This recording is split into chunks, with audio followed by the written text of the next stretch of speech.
Guys, അപ്പം U എയിലുള്ള കുറേ ആൾക്കാരുടെ പേരൻസൊക്കെ ഇപ്പോൾ നല്ല ടെൻഷനിലായിരിക്കും ഇവിടുത്തെ ആ സിറ്റുവേഷൻ ആലോചിച്ചിട്ട്, ഇവിടെ ഇപ്പോൾ എന്ത് നടക്കുന്നതെന്ന് ആലോചിച്ചിട്ട്. ബട്ട് കറണ്ട് ഇവിടെ ഓക്കെ ആണ് ആസ് ഓഫ് നൗ. നമ്മളൊക്കെ ഡ്യൂട്ടിക്ക് ഇങ്ങോട്ട് സ്റ്റാർട്ട് ചെയ്തിട്ടുണ്ട്. ഇവിടെ ഇപ്പോൾ പ്രത്യേകിച്ച് പ്രശ്നമുണ്ട്, അവിടെ എവിടെയൊക്കെ ന്യൂസ് കേൾക്കുന്നുണ്ട്. But currently as of now we R safe. നമ്മൾ ബാക്ക് ടു നോർമലായി നമ്മളുടെ വർക്ക് നമ്മൾ സ്റ്റാർട്ട് ചെയ്തു, ജോബ് ചെയ്തുകൊണ്ടിരിക്കുകയാണ്. ഞാനിപ്പോൾ ഡ്യൂട്ടിയിലാണ്. സോ പിന്നെ നാട്ടിലേക്ക് വരുന്ന ന്യൂസ് കേട്ടിട്ട് നമ്മൾ പോലും പേടിച്ചു വന്നു. അപ്പോൾ നാട്ടിലെ ആൾക്കാരും പറയണ്ട, കാരണം അവരിവിടുത്തെ കാര്യങ്ങൾ അറിയുന്നില്ലല്ലോ. സോ നാട്ടിലെ ന്യൂസ് മൈൻഡ് ചെയ്യേണ്ട. കറക്റ്റ് ഇൻഫർമേഷൻ നിങ്ങളുടെ ഇവിടെയുള്ളവർ നിങ്ങൾക്ക് തരുന്നതായിരിക്കും. As per hour bank email ഞങ്ങൾക്ക് ഇന്നും കൂടി വർക്ക് ഫ്രം ഹോം ആയിരുന്നു. പിന്നെ പെട്ടെന്നായിരുന്നു വേറൊരു ഇമെയിൽ വന്നത്, എല്ലാം ബാക്ക് ടു നോർമലായിട്ടുണ്ട്, എല്ലാം അണ്ടർ കൺട്രോളാണ്, നാളെ മുതൽ എല്ലാവരും ഓഫീസിൽ വരണമെന്നും. അങ്ങനെ ഞാനും പോയി ഓഫീസിൽ ഇപ്പം പുറത്തിറങ്ങിയപ്പോഴാണ് കണ്ടത് എന്തോരോ ആൾക്കാരാണ്. ഞാൻ വിചാരിച്ചു പുറത്തുനിന്ന് ആരും ഇറങ്ങുന്നുണ്ടാവുന്നില്ല, ആരും ഓഫീസിൽ പോകില്ല, എല്ലാവരും വർക്ക് ഫ്രം ഹോം എടുക്കും. ബട്ട് പഴയ യു എ തന്നെ, ഒരു മാറ്റമില്ല.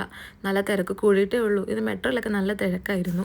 നാട്ടിലെ ന്യൂസും കാര്യങ്ങളൊക്കെ കേട്ടിട്ട് എൻ്റെ വീട്ടിൽ നിന്ന് ഫസ്റ്റ് തന്നെ വിളിച്ച് പറഞ്ഞത്, കിട്ടുന്ന ഫ്ലൈറ്റും വിളിച്ചെങ്കിൽ പോരാ നാട്ടിലോട്ട്, ഇനി അവിടെ നിൽക്കണമെന്നാണ്. പക്ഷേ നമുക്കങ്ങനെ എല്ലാം കളഞ്ഞിട്ട് പെട്ടെന്ന് പോകാൻ പറ്റുമോ? നമുക്കിവിടെ ഒരുപാട് കമ്മിറ്റ്മെൻറ്റ്സും കാര്യങ്ങളൊക്കെ ഇല്ലേ. ഇവിടെ വന്ന 99% ആൾക്കാരും 1% ആൾക്കാർ ചിന്തിച്ചിട്ടുണ്ടാവും തിരിച്ച് പോകണമെന്ന്. ബട്ട് ബാക്കി 99% ആൾക്കാരും ഒരിക്കലും ഇവിടെ വിട്ട് പോകണമെന്നല്ല, ഇവിടെ തന്നെ ജീവിക്കണമെന്നായിരിക്കും ആഗ്രഹിക്കുന്നത്. അതിലൊരാളാണ് ഞാനും. ഇവിടെ കിട്ടുന്ന ആ ഒരു സാലറി പാക്കേജും ഇവിടെ കിട്ടുന്ന ഒരു ഹാപ്പിനെസ്സും ഫ്രീഡം ഒന്നും എനിക്ക് നാട്ടിൽ കിട്ടിയിട്ടേ ഇല്ല.